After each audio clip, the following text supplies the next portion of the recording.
view on what the Fed should be doing next. We turn now to Douglas Holtz-Eakin. He's president of the American Action Forum. Dr. Holtz-Eakin earlier served as director of the Congressional Budget Office. So, Doug, thanks so much for being back with us. You heard they're going to go into the meeting, Loretta Mester says, and think about it. What does the Fed need to do to get its arms around inflation that just keeps getting higher?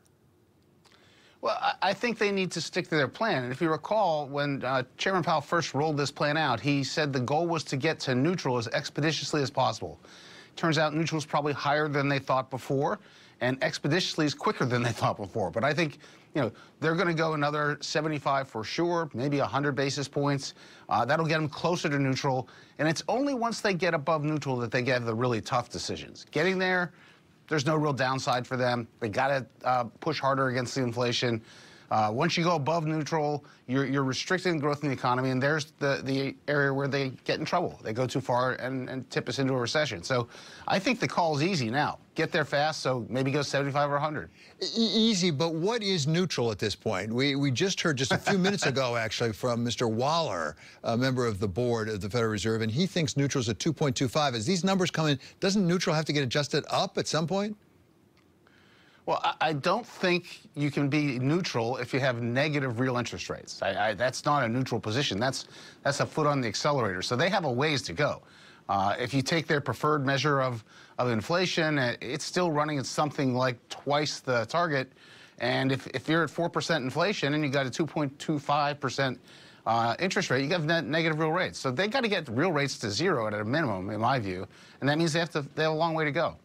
So President Biden came out right away with a statement, even though he's over in the Middle East, saying, you know what, the good news is these are always backward-looking numbers. And in fact, for example, gas prices are coming down. There's some good news here because we think it's going to get better. Is he right? No, I really don't think so.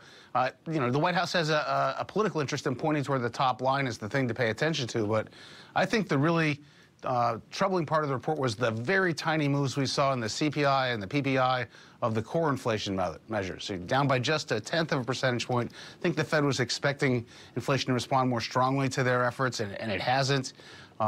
Inside that core, you've got things like the necessities, shelter, which are continuing to rise, operates with a lag. Shelter is now at 5.6. It'll probably peak above 6%. And if shelter's at 6%, you can't get the Fed's target in the CPI without everything else being zero. So that's durable inflation. It's much more entrenched, I think, than the Fed anticipated, and they're going to have to lean harder to get it under control. Doug, to ask it very directly, when will the Fed know it's having the effect it wants? I don't see it yet in the numbers. Maybe you do. It hasn't happened yet. I look at the shelter index in the CPI as a real indicator of something that's not influenced by global supply chains. That apartment's not coming from China every month. It's about domestic conditions, and particularly domestic conditions in the services sector. And until that peaks and starts to go down, the Fed can't relax a bit. And it hasn't peaked yet, and it's shown no signs of going down. At the same time, we have to talk about employment a little bit. We've heard from Jay Powell, the chair of the Fed, that when you have 2 times as many jobs openings as you have people filling them, then you got a problem.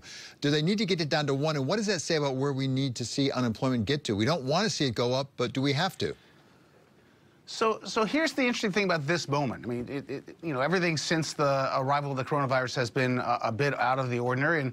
And right now, what the Fed is going to do is essentially slow the growth of the economy and lose, quote, jobs. But those jobs are going to be unfilled vacancies by and large. That the businesses are just going to take those off the table. And so the counterfactual would be much faster employment growth in an overheated labor market.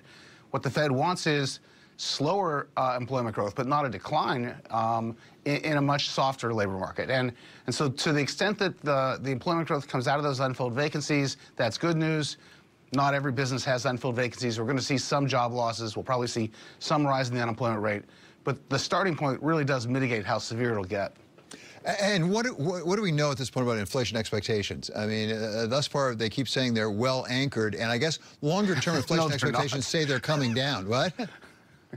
I would call them anything but well anchored. And right now, the good news is the 3-year expectations are coming down, and longer term tips look like they're coming down to the market-based measures. But the 1-year outlook just hasn't moved a bit. And I think what the Fed wanted to do with a very aggressive public relations campaign, all of the regional Fed presidents out talking, all the board members out talking, was to have the public be convinced they were on this and they could tame it quickly.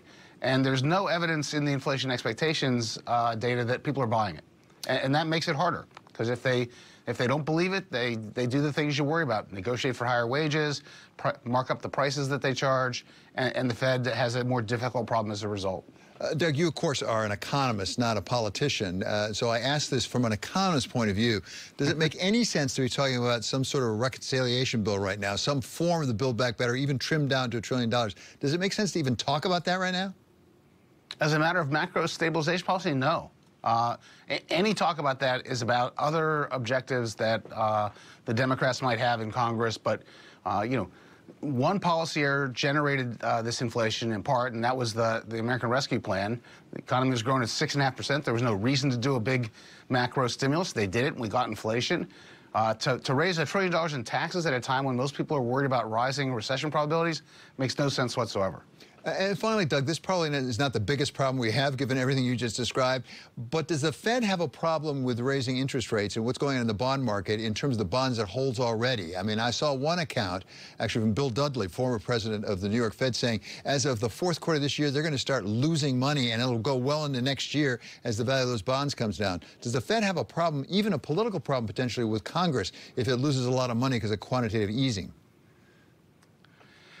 They may have a political problem, but I don't think they have a policy problem. I mean, they are focused on the Main Street economy, the real economy. They pay attention to financial markets as conveying information about that real economy, and they pay no attention to their own financial condition. That's not important in the larger scheme of things. When they're making money and they're handing it back to the Treasury, it makes their life easier because Congress has that money to spend. But their first and foremost job is to, you know, pursue the dual mandate, and at the moment, getting sustained high employment means getting inflation under control, and that's what they're going to focus on. Doug, great to have you here today. Thank you so much. That's Douglas Holtz-Eakin. He is president of the American Action Forum.